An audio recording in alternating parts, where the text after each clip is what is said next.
Welcome back to Rupert Reads. Today we are going to continue with The Adventures of Chatterer the Red Squirrel by Thornton W Burgess. Chapter 13. Chatterer is put in prison. Whoever does a deed that's wrong will surely find someday that for that naughty act of his he'll surely have to pay. That was the way with Chatterer. Of course, he had had no business to steal corn from Farmer Brown's corn crib.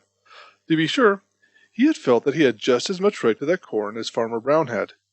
You see, the little people of the Green Meadow and the Green Forest felt that everything that grows belongs to them, if they want it and are smart enough to get it before anybody else does. But it is just that Chatterer was wrong.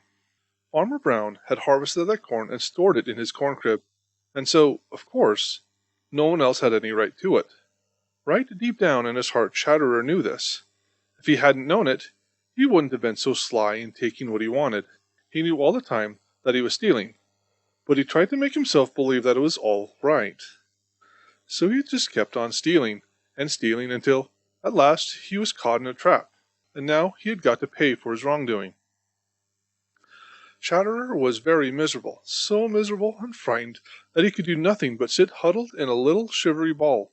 He hadn't the least doubt in the world that this was the very last day, and that Farmer Brown's boy would turn him over to cruel Black Pussy for her breakfast.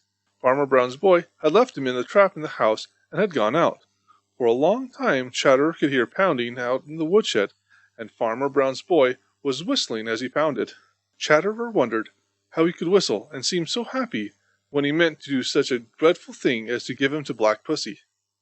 After what seemed a very long time, ages and ages, Farmer Brown's boy came back. He had with him a queer-looking box. "There," he said, "is a new home for you, you little red imp. I guess it will keep you out of trouble for a while." He slid back a little door in the top of the box, and then putting on a stout glove, and opening a little door in the trap, he put in his big hand and closed it around Chatterer. Poor little Chatterer! He was sure now that this was the end, and that he was going to be given to Black Pussy, who was looking on with hungry yellow eyes. He struggled and did his best to bite, but the thick gloves gave his sharp little teeth no chance to hurt the hand that held him. Even in his terror, he noticed that the big hand tried to be gentle and squeeze him no tighter than was necessary.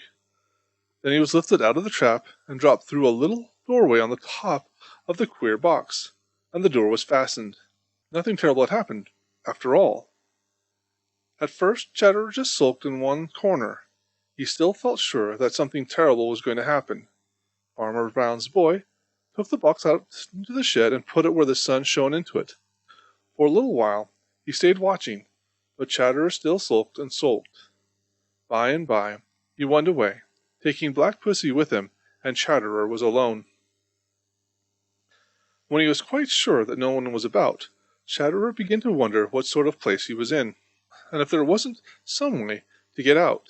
He found that one side and the top were of fine, stout wire, through which he could look out, and that the other sides and the bottom were of wood covered with wire, so that there was no chance for his sharp teeth to gnaw a way out. In one corner was a stout piece of an apple tree, with two little stubby branches to sit on, and halfway up a little round hole. Very cautiously Chatterer peered into the hole. Inside was a splendid hollow. On the floor of the box was a little heap of shavings and bits of rag, and there was a little pile of yellow corn. How Chatterer did hate the sight of that corn! You see, it was corn that had got him into all this trouble. At least, that is the way Chatterer felt about it. When he had examined everything, he knew that there was no way out. Chatterer was in a prison. Though that is not what Farmer Brown's boy called it. He said it was a cage. That's the end of this chapter, and thank you for listening, and if you liked what you heard, please consider liking, commenting, and subscribing. Thank you.